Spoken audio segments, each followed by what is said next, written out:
ഇന്ന് നമുക്ക് റവ വെച്ചിട്ട് നല്ല ഈസി ആയിട്ട് ചെയ്തെടുക്കാൻ പറ്റിയ നല്ല അടിപൊളി റെസിപ്പിയാണ് കാണിക്കുന്നത്. ബ്രേക്ക്ഫാസ്റ്റിൻ്റെ റെസിപ്പിയാണ് കേട്ടോ.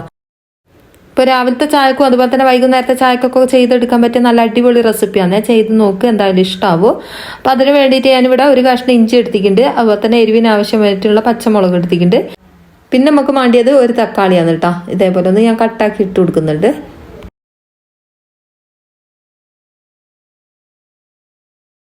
നമ്മളെ വീഡിയോ കാണുന്നവർ വീഡിയോക്ക് മറന്നു പോകാണ്ട് ഒരു ലൈക്ക് തരണം കേട്ടോ. അതുപോലെ തന്നെ ഹൈപ്പ് ചെയ്യാത്തവരുണ്ടെന്ന് ഹൈപ്പ് ചെയ്തിട്ടൊന്ന് സപ്പോർട്ട് ചെയ്യണേ. അപ്പോൾ അതാ ഇത്രയും സാധനങ്ങൾ എടുത്തിട്ടുണ്ട്. ഇതിനി നമുക്കൊന്ന് വാട്ടിയെടുക്കണം.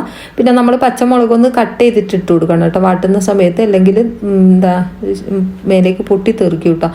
അപ്പോൾ ഇതാ കുറച്ച് വെളിച്ചെണ്ണ ഒരു ചട്ടിയിലേക്ക് ഒഴിച്ച് കൊടുത്തിട്ടുണ്ട്. അതൊന്ന് ചൂടായി വരുന്ന സമയത്ത് നമുക്ക് ഈ ഒരു കൂട്ട് അതിലേക്ക് ഇട്ട് കൊടുക്കുക. പച്ചമുളകും അതുപോലെ തന്നെ ഇഞ്ചി തക്കാളി കേട്ടോ.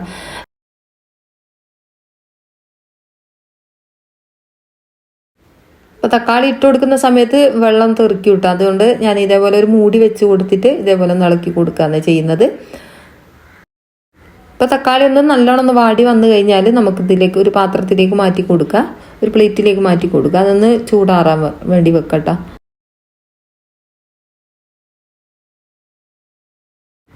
അപ്പോൾ ഇതിൻ്റെ തൊലി വേണമെങ്കിൽ ഇതേപോലെ ഒന്ന് കളഞ്ഞെടുക്കട്ടോ. തൊലി ഇടുന്നതിനെ കൊണ്ട് കുഴപ്പമൊന്നുമില്ല. ഞാനിപ്പോൾ തൊലിയൊന്ന് ഒഴിവാക്കുന്നുണ്ട്.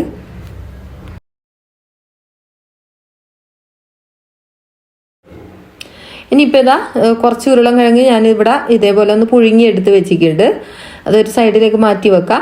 ഇനി ഇത് തക്കാളിയും അതുപോലെ തന്നെ പച്ചമുളകും ഞാൻ ഈ ഒരു ജാറിലേക്ക് ഇട്ട് കൊടുക്കുന്നുണ്ട്.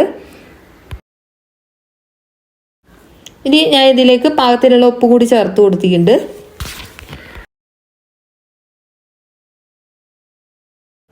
ഇതിലേക്ക് ഒരു മുട്ട പൊട്ടിച്ചൊഴിച്ച് കൊടുക്കാം.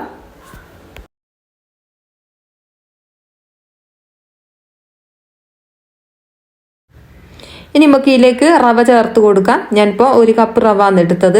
അത് ഇതിലേക്ക് ചേർത്ത് കൊടുത്തിട്ട് കുറച്ചും കൂടി വെള്ളം ഒഴിച്ചിട്ട് ഇതൊന്ന് കുതിരാൻ വെക്കാം. കുറച്ച് നേരം ഒന്ന് കുതിരാൻ വെക്കണം കേട്ടോ. അതിന് ശേഷമാണ് നമ്മളിത് അടിച്ചെടുക്കേണ്ടത്. അപ്പം കുറേയൊന്നും വെള്ളത്തിൻ്റെ ആവശ്യമില്ല, കുറച്ച് മാത്രം ഒഴിച്ച് നോക്കുക. എന്നിട്ട് അടിച്ചതിന് ശേഷം വേണമെങ്കിൽ കുറച്ചും കൂടി ഒഴിച്ച് കൊടുത്താൽ മതി. അപ്പോൾ അത് ഏകദേശം മുങ്ങി നിൽക്കാനുള്ള പാകത്തിന് ഞാൻ വെള്ളം ഒഴിച്ച് കൊടുത്തിട്ടുണ്ട്. ഇത് പെട്ടെന്ന് തന്നെ കുതിർന്ന് വരും കേട്ടോ. അപ്പം കുതിർന്ന് വന്നു കഴിഞ്ഞാൽ നമുക്കിത് നല്ല പേസ്റ്റ് പോലെ അരച്ചെടുക്കാം. ഒട്ടും തരികളില്ലാണ്ട് അരച്ചെടുക്കാം കേട്ടോ. വേണമെങ്കിൽ നോക്കിയിട്ട് കുറച്ചും കൂടി വെള്ളം ലാസ്റ്റ് ഒഴിച്ച് കൊടുക്കാം. ഇനി നമുക്ക് ഇത് നമ്മൾ നേരത്തെ വേവിച്ച് വെച്ച ആ ഒരു ഉരുളൻകിഴങ്ങില്ലേ, ഇതിപ്പോൾ 2 ഉരുളൻകിഴങ്ങ് ഞാൻ വേവിച്ചെടുത്തിനു കേട്ടോ. അത് ഇതേപോലെ ഒന്ന് ഞാനൊരു പാത്രത്തിലേക്ക് ഇട്ട് കൊടുത്തിട്ട് നല്ലോണം ഉടച്ചെടുക്കുന്നുണ്ട്. ഒട്ടും കട്ടകളില്ലാണ്ട് ഉടച്ചെടുക്കാൻ ശ്രദ്ധിക്കുക.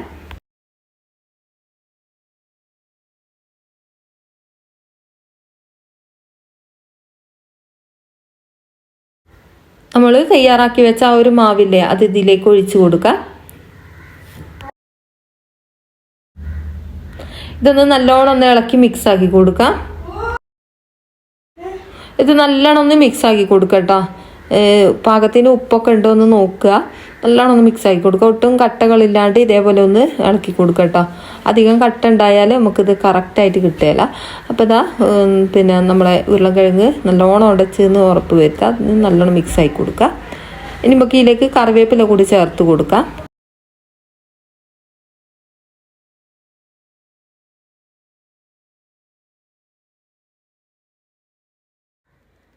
ഇതേപോലെയാണ് നമുക്ക് കിട്ടേണ്ടത്. ഇത്രയും മതിയാവും. പാകത്തിന് ഉപ്പൊക്കെ ഉണ്ടോ നോക്കുക.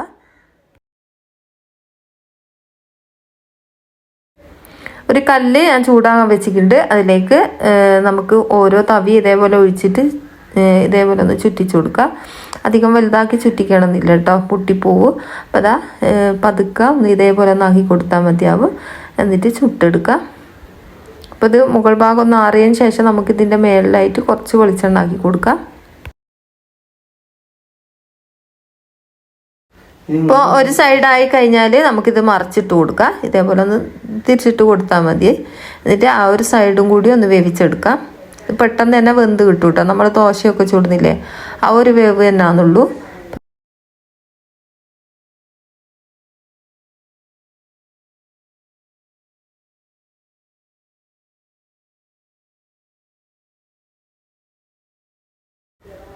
ഓരോന്നും നമ്മൾ ഇതേപോലെ ഒന്ന് ചുട്ടെടുത്തിട്ടുണ്ട്.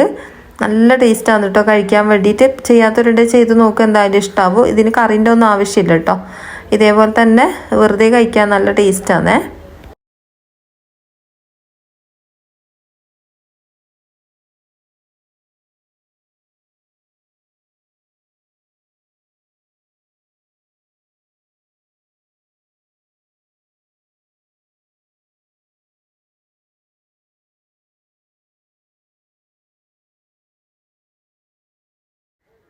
മുഴുവനായിട്ട് ഞാൻ ഇതേപോലെ ചുട്ടെടുത്തിട്ടുണ്ട്. ഇത്രയും മതിയാവും. ഇതാ കണ്ടില്ലേ, നല്ല അടിപൊളിയായിട്ട് തന്നെ ചെയ്തെടുക്കാൻ പറ്റും. നല്ല അടിപൊളി ദോശയാണ്. ഒരു പ്രാവശ്യമെങ്കിലും ഇതേപോലെ ചെയ്യാത്തവരുടെ ചെയ്ത് നോക്കുക. എന്തായാലും ഇഷ്ടമാവുന്ന ഒരു അടിപൊളി റെസിപ്പിയും കൂടിയാണ് കേട്ടോ. അപ്പോൾ ഇത്രയേ ഉള്ളൂ ഇന്നത്തെ വീഡിയോ ഇഷ്ടമായിട്ടുണ്ടെങ്കിൽ ലൈക്ക് ചെയ്യാനും അതുപോലെ തന്നെ ഷെയർ ചെയ്ത് കൊടുക്കാനൊന്നും മറന്നു വെറുതെ.